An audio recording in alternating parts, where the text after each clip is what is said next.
Rapaziada, tamo aqui pra fazer aquele vídeo diferente que eu falei, que eu postei nos comentários do outro. Eu tava pensando, eu acho que eu vou fazer esse pequeno quadro aqui no canal. Ler um livro. Não é tão grande esse aqui, e ele é bem interessante. A Árvore que Dava Dinheiro. Espero que gostem.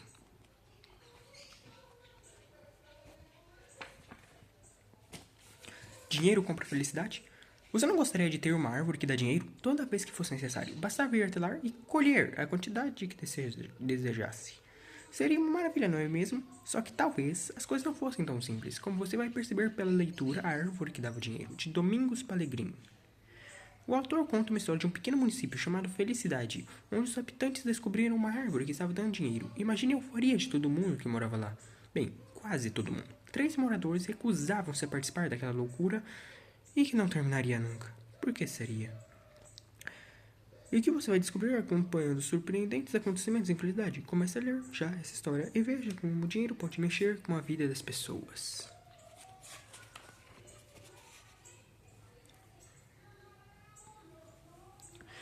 Hoje a gente vai ler os 2 primeiros capítulos, As Sementes e as Árvores.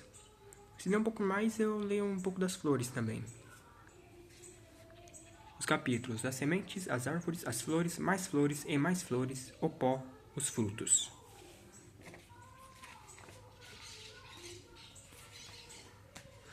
Capítulo 1: As sementes.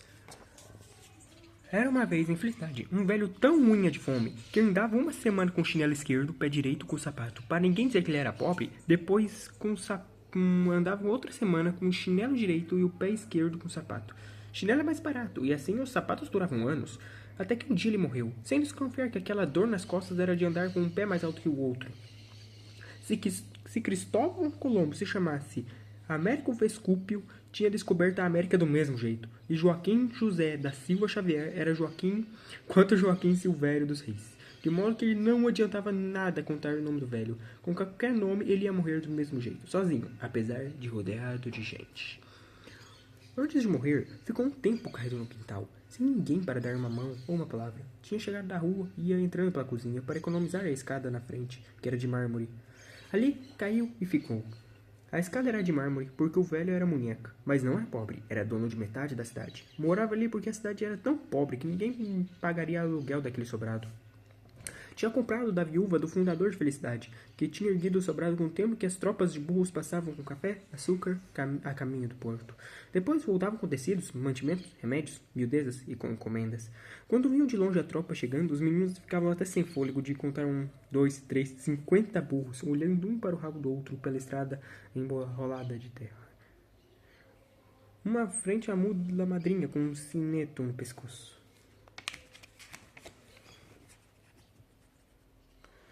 O eco batia no povoado, e sempre algum menino gritava que a tropa ia descendo a serra. Ia gritando rua fora, e os moleques iam despencando das árvores, saindo dos esconderijos, batendo portas. E corriam pela estrada, para esperar na ponte, a tropa arranchava ali.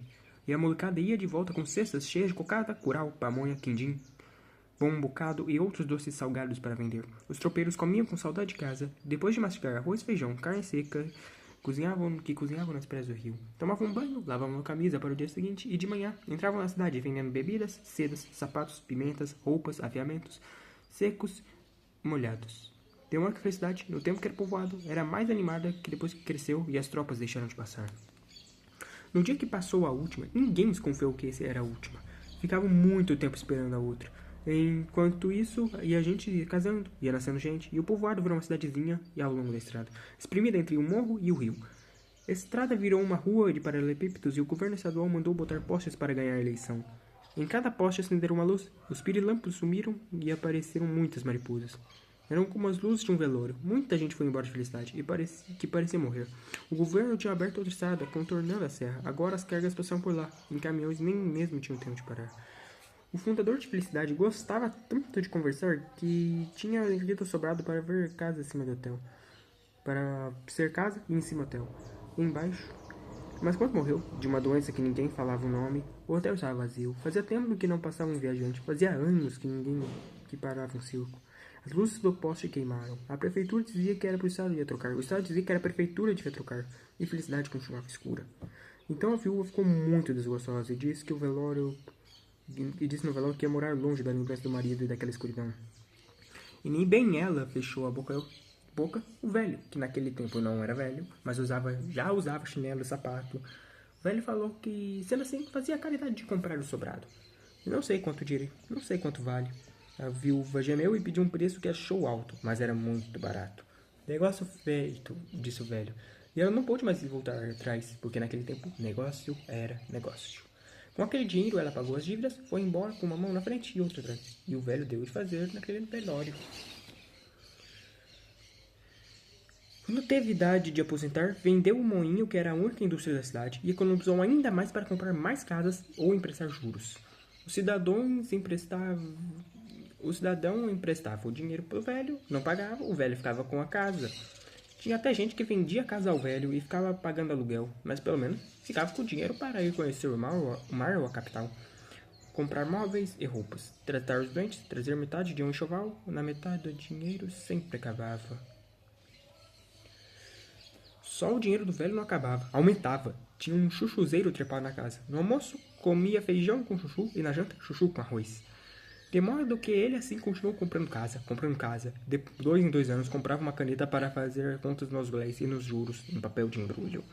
Uma preta, daquelas que ninguém sabe que idade tem. Trabalhava para o velho desde muito tempo.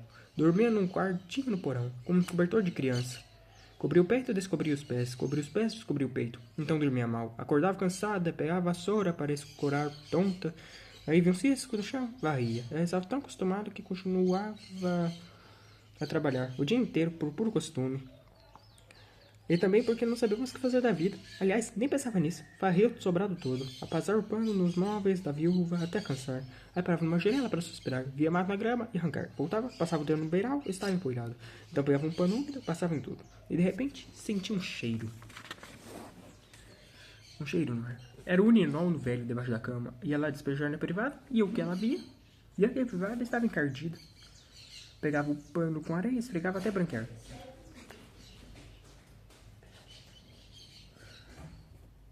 Depois passava pela cozinha e o fogão olhava para ela olhava para o fogão, suspirava e ia bater arroz no pilão. O velho só comprava arroz com casca para economizar. De tardezinha, quando ia à missa, parava no portão de uma velha. Com cadeira na calçada, a velha sempre perguntava: "Como é que vai, senhora? Como é que vai?" "Levando a vida." "Levando," ela sempre respondia. Mas naquele dia, a velha falou que estava muito abatida. "Arroz também, áspero. Apanha no pilão para ficar bom de comer." A velha olhou a cruz no topo da igreja. "É mesmo, a gente quando apanhou bastante é porque logo vai se libertar." Então a preta foi rezar. Rezou, voltou, e para economizar gás, só amornou o arroz e feijão do almoço com chuchu da cerca. A igreja badalou 6 vezes, o velho não aparecia. Ela embrulhou as panelas para economizar forno e sentou esperando. Ficou olhando as coisas sem ver nada, até que viu a lata de feijão, tirou um punhado e começou a escolher para o dia seguinte. Lá fora, o velho tinha caído de barriga para baixo, mas depois de muito custo conseguiu virar.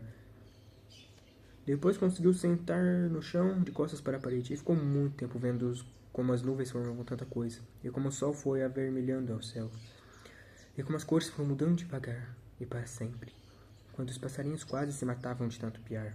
Era a primeira vez que ele reparava na morte de um dia, e agora, olhando tanto, os olhos secavam sem piscar, e as formigas bicavam a baba que escorria da boca. O velho olhava maravilhado. De repente, é tudo tão lindo. E de graça. A boca falou e entortou. O velho estava com uma careta de dor olhando a primeira estrela. Ela parecia piscar para ele. Então tentou sorrir. A boca entortou mais. Foi então que a velha preta resolveu espiar o quintal. Saiu olhando vermelhidão no céu, tropeçou no velho. "O que o senhor está fazendo aí no chão?" Ele resmungou alguma coisa. Ela voltou resmungando. Que ele era um velho resmungão. Que ela já devia ter deixado aquela casa fazia muito tempo.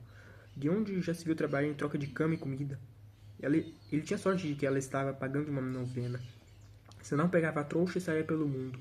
Aí ele ia ver um dia. Foi resmungando assim até a porta da cozinha. Parou, virou para trás e com as mãos nas cadeiras. "Se quiser para um jantar, vem logo que tá esfriando." Entrou, sentou de novo, catando feijão. Esperou, mas o velho não vinha. Aí ela botou o feijão de molho e foi de novo ver porque aquele velho caduco não vinha jantar.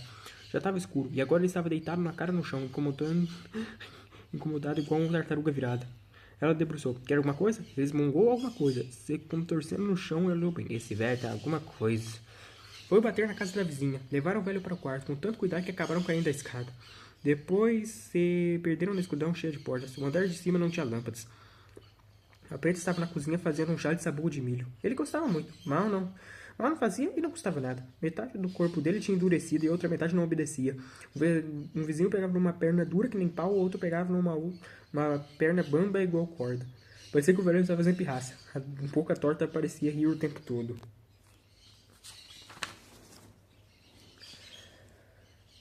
Um menino correu para buscar um médico. O estardalhaço a notícia de modo que, quando voltou, com o médico, os inquilinos do velho já estavam ajudando na rua. Alguém emprestou uma lâmpada e logo estavam todos olhando para a única janela acesa no sobrado. A preta conseguiu molhar todo o travesseiro, despejando chá na boca do velho, até ele engasgar. Aí ela se tracou no porão, acendeu uma vela e rezou ajoelhada num canto, onde São José, de braços quebrados, segurava o menino Jesus sem cabeça, num altarzinho arrumado em caixote com um boizinho de presépio, Nossa Senhora Aparecida e uma espada de São Jorge, que levava 3 meses para murchar numa lata d'água. Conforme ela rezava, o sobrado enchendo de gente, o assoalho rangia e rebombava, com o tropel a criançada corria, homens pisavam duros com sapatões e botinas, mulheres arrastavam cadeiras, de repente parecia que tudo ia desabar em cima dela. Então pegou o travesseiro e as roupas, e as coisas do altar, e o cobertor, enfiou tudo dentro de um saco, jogou o chale nos ombros e o saco nas costas. Saiu, mas voltou logo, devolveu o cobertor e tornou a sair, sem ninguém perceber, deixou a vela acesa e sumiu de felicidade. O médico chegou, a multidão abriu caminho e ele subiu. Sentou na beirada da cama. As mulheres saíram do quarto e ele examinou o velho. Parecia um gafanhoto enrugado. O médico parecia um anjo de branco naquele quarto escuro. A lâmpada era tão fraca que a luz morria no assoalho empoeirado. E nos móveis sem brilho era um médico moço, mas cheio de careca. Mas meio careca. Examinou, aí botou a mão na testa e foi levando para trás até encontrar o cabelo. Parou como se achasse também um pensamento. O senhor vai pagar o tratamento? O velho balançou de leve a cabeça. Não ia, não. E a consulta? O velho parecia até melhorar. Balançou firmemente a cabeça. Não! Então o médico levantou, falando que todo mundo que não adiantava mesmo o tratamento. O velho estava com derrame, infarto e começo de pneumonia. A notícia rolou um sobrado abaixo. O velho estava morrendo. O velho estava morre. Estava nas últimas. Já tinha batido as botas. Se tivesse botas. Vai morrer. Está morrendo. Morre logo. Iam passando a notícia de boca em boca. Quando do quarto ele tentava falar com a boca retorcida. Alguém debruçou na cama. A voz saía no fiapo de dor. O cartório. Com o testamento. A notícia desabou sobrado abaixo. Rua fora. O velho tinha um testamento. O cartório era na cidade vizinha, mas 5 homens se voluntariaram para pagar a viagem de táxi. Eram inquilinos do velho, e o táxi era um Oldsmobile, que fazia uma semana que não pegava uma corrida, então o motorista avisou logo que era preciso esquentar o motor e trocar um pneu furado. Quando o motor esquentou, o pneu já estava trocado, e quando partiram, todo mundo se dividiu. Metade no sobrado, metade na igreja, fazendo promessas. Minha Nossa Senhora da Aparecida, se a casa vai ficar de herança para a gente, prometo o seguinte... E desfiavam terços, enquanto o quarto do velho olhava a lâmpada. Entravam mulheres com cadeiras trazidas de casa, sentavam à beirada das paredes e puxando o terço ou cochichando. Os homens fumavam em rodas no quintal, moleques subiam na mangueira, e à rua os moços sentavam no meio-fio. Fazia lua cheia, a noite estrelada. Logo os homens começaram a contar casos e piadas, e as moças começaram a passar a rua de braços dados. Iam até a esquina e voltavam, passando pelos moços, mas sem olhar para eles. Que olhavam para elas tão acostumados como se olhassem um rio passando. De vez em quando um falava uma gracinha, elas fingiam não vir e iam rir na esquina. Voltava o jogo de nariz erguido. O posto telefônico era na frente do sobrado. O telefonista não parava de fazer ligação. Felicidade tinha 12 linhas telefônicas e de 57 telefones.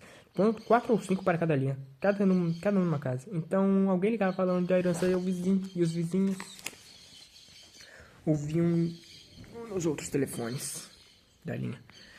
Quem sabe alguém sabia mais alguma coisa? E ligavam para os parentes. Sondavam. O velho nunca tocou no assunto com você? Assim, o painel do posto telefônico acendia todas as luzes e o telefonista precisava de mais de 2 mãos para dar conta, até que ele desistiu e ficou ouvindo um namoro. Acho que eu podia ficar literalmente ouvindo você, dizia o rapaz. O quê? Minha mãe chegou dizendo que o velho do sobrado ia estar morrendo. Vai deixar de casa de herança. Alô? E ele já tinha desligado. A rua enchia mais. 5 ou 6 moços estavam sempre no posto vendo o telefonista mexendo naqueles cabos todos. Só tinha aquele emprego nos últimos anos. A velha telefonista aposentou e o moço passou no concurso. Agora o remédio para os outros era esperar a fábrica de arredondar tijolo, a fábrica de desentortar banana, a fábrica de fabricar fumaça engarrafada ou a herança. Será que o velho tinha muito dinheiro? É tudo que eu tenho. E não tenho mais tempo. Peraí. Ei. Peraí que eu pulei aqui. No quarto, o velho mandou chamar o viúvo que estava de mudança. O homem entrou miúdo e de olhar vivo feito um mico, mas sem encarar ninguém. O velho viu logo de cara que era o pior tipo para se fazer negócio. Então chamou com a mão que ainda se mexia. Chega mais perto. Chega. O homem chegou e ele bateu de leve no colchão. Senta aqui. O homem sentou e ele chamou com os olhos. Escuta aqui. O homem quase colou o ouvido na boca do velho, que gemeu baixinho. Ninguém leva dinheiro pro caixão. Tenho dinheiro no banco, fica pra você. Os olhinhos do bico brilharam. Pra mim? Quanto dinheiro? O velho disse a quantia até o último centavo e amendoou. Só que você me passa a escritura da sua casa. A casa vale muito mais. Vale é uma coisa, vender é outra. É muito pouco dinheiro. É tudo que eu tenho. E não tenho mais tempo. Um pouco mais, e quem sabe sai negócio. Um pouco mais eu morro. É muito pouco, mas é à vista. O cartório está bem-vindo. Ele ajeita os papéis e a minha última palavra. A boca se torceu, o corpo esticou endurecendo. Quando viu aquilo, o homem apertou rapidinho a mão dura do velho. Negócio fechado. Aplaudiram na rua, o cartório chegou. Abriram a porta do táxi, foram abrindo caminho para aquela pasta preta que ele levava no peito. Chegou no quarto, puxou uma cadeira, sentou e foi falando que estava tudo em ordem fazia anos. O testamento estava perfeitamente registrado e plenamente válido. O velho não precisava ter chamado. Mas o velho esticou o braço, fez não escrever. O cartório enfiou uma caneta naqueles dedos secos e ele escreveu. Lê. Quando o cartório começou a ler o testamento, num silêncio de seu próprio coração, o sobrado ficava de herança para a preta velha e todas as outras casas ficavam para os próprios inquilinos. E imediatamente as mulheres caíram de joelhos. Graças a Deus, e foram beijar a mão do velho. Só um segundinho, pessoal, tem que arrumar um negocinho ali.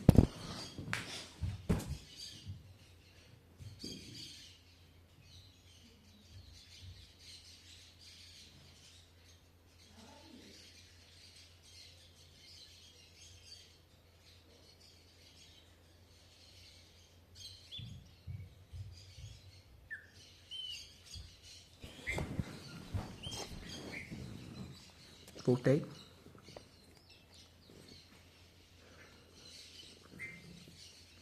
O homem se cumprimentaram com tapas e empurrões, querendo descer a escada sem conseguir, porque quem estava lá embaixo queria subir. Naquele entupimento de gente, de repente, alguém gritou da janela a grande notícia. Um ralo de alegria lá fora. Um rojão subiu e estourou 3 vezes. No primeiro estouro, apagou a vela no quartinho da velha. No segundo estouro, apagou a lâmpada no quarto do velho. No terceiro estouro, o velho apagou.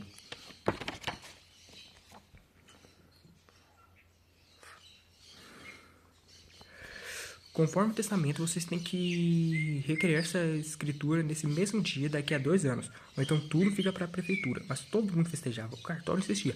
Além disso, vocês têm que plantar na praça, em cerimônia pública, 3 sementes que ele deixou. É o pedido dele no testamento. Mas todo mundo se abraçava. Correram garrafões de vinho e numa casa ligaram outro alto uma vitrola. Então o cartório respondeu: seja o que Deus quiser. Eu vou atravessando a praça para pegar o táxi. No meio da praça parou, ficou olhando para as 3 sementes pretas na mão. Essas eram esquisitas. Aí olhou a festa na rua. Uma cerimônia pública, não é? Cabucou o sapato no lugar onde tinha morrido uma velha árvore, jogou no buraco as 3 sementes, fechou em ponta e arrancou o pé e entrou no táxi, quando o sino da igreja batia meia-noite. Meio-dia, um cachorro atravessou a praça com as orelhas murchas e a língua suando, para onde era a velha árvore, sem querer, arrancou as 3 sementes. No fim da tarde, o velho foi enterrado como um indigente, num caixão sem verniz e sem flores. Umas velhas foram rezando até o cemitério. Alguns homens se revezavam nas alças. Na beirada da cova, abriram um caixão e ele sorria com a boca torta. Dias depois, todos os herdeiros receberam uma carta do cartório. Em todas as casas, marcaram a folhinha do dia da morte dele e começaram a fazer planos para o dinheiro do aluguel, que não pagariam mais. Dali a 2 anos, com a escritura da casa na mão, um ia reformar o banheiro e esticar um carramanchão nos fundos. Outro ia trocar o telhado. Outro ia pintar a casa de azul e branco, outro de verde. E sonhava assim, felicidade foi vivendo.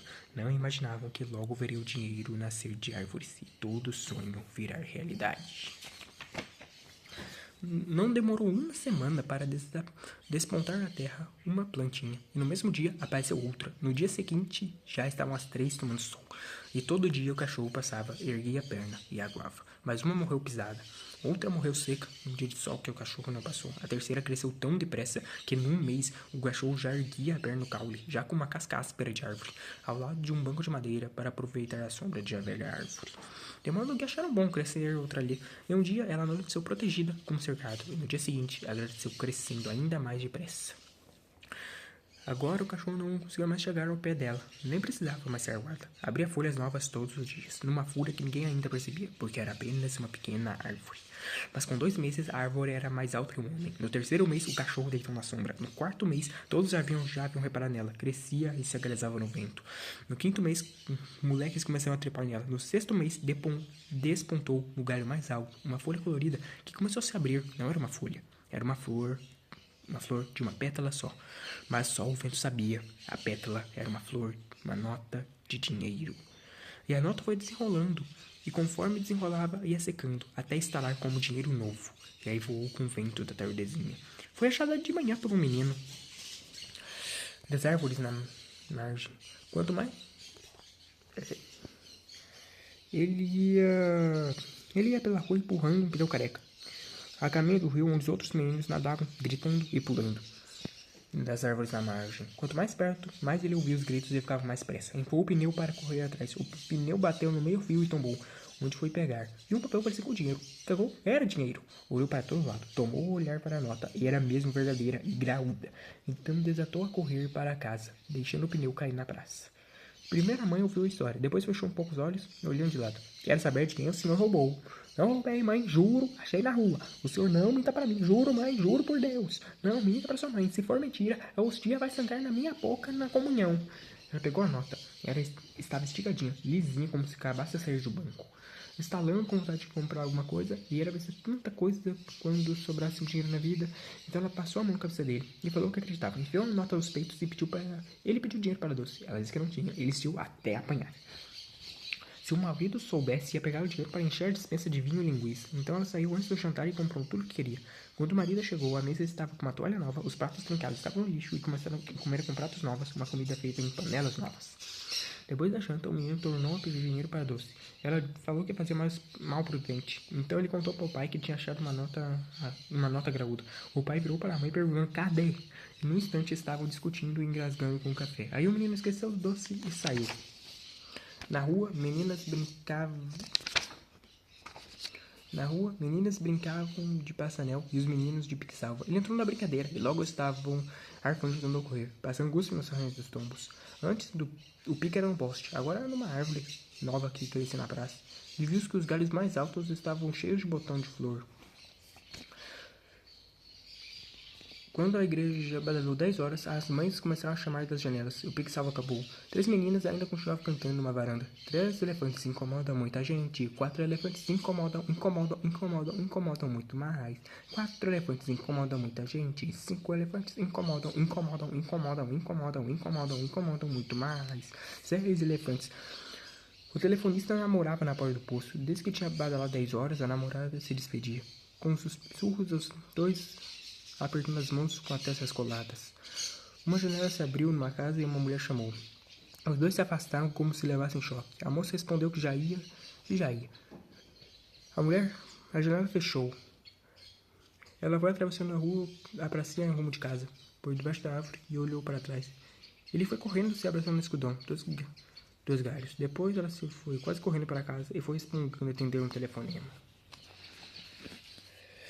Bateram 11 horas. A vida é um buraco, disse um velho suspirando. E viver é cavando cada vez mais fundo, disse o outro, levantando e pegando a cadeira. Até que o buraco ficar pronto e a gente deita dentro. Se eu tivesse dinheiro, suspirou o outro. Fazer o quê? Levar pro caixão? Aí foi cada um para sua casa. As luzes foram se apagando e a felicidade dormiu. Mas a árvore continuou a soltar botão de flores. E amanheceu florida, se o vento não batesse antes do sol. Arrancou as notas ainda pela metade, algumas sem ponta, outras com um pedaço ainda em branco. Quando pintou na primeira claridade, o vento brincava com elas nos paralelepípedos. As velhas deitavam cedo, acordavam antes do sol. A primeira a chegar na igreja subia os degraus e esperava a segunda. Atravessavam juntas, falando das dores da noite. Às vezes, tinham que esperar o sacristão abrir a porta. Aí outras iam chegando e ficavam igual um bando de gralhas na escadaria esverdeada de musgo. Os chales pretos nos ombros e os terços na mão. Quando entravam na igreja, cobriam a cabeça, os lábios mexiam numa reza que nunca terminava. Estavam puras e prontas para se libertar desse mundo. Às 5, o padre saía da sacrista com o sacristão em um coroinha. Andavam até o altar olhando o chão. Bocejava e começava a missa. Mas naquele dia o sacristão abria a porta e nenhuma velha esperava entrar. Estavam na praça, andando mais curvadas do que sempre, olhando o chão como se procurassem. Ele desceu os degraus resmungando. De certo arrebentou algum terço. Mas viu que procuravam na praça toda. Perguntou o quê? Uma velha olhou para ele como se fosse o demônio e continuou procurando mais depressa. Quando o padre saiu da sacrista com o coroinha, ainda não tinha ninguém na igreja. Foram olhar lá fora. O sacristão e as velhas zanzavam pela praça, olhando o chão. O padre desceu e o coroinha atrás. De certo arrebentou algum terço. De repente, o coroinha baixou, pegou metade de uma nota, enfiou depressa no bolso. Mais 2 passos e o padre achou outra metade. Então o coroinha mostrou a metade para ver se combinava com a do padre. Mas eram notas diferentes. Então eles também começaram a procurar. Quando o sol levantou, todos desistiram e juntaram na frente da igreja. Achei uma metade, disse a velha. Eu achei 2, disse outra. Na minha falta uma ponta, disse mais outro. A minha tem a ponta, mas o resto está em branco, disse o sacristão. Então foram juntando metade com metade, pedaço com pedaço, mas nada combinava com nada. Parece castigo, disse o padre. Nessa hora, o sol bateu na praça e uma bofetada de luz. E viram que a hora da missa estava acabando. Deram as costas ao sol e subiram os degraus, ainda curvados, olhando o chão. Esse foi o capítulo 1, pessoal. Ele era maior do que eu pensava. Próximo vídeo eu falo do capítulo As Árvores.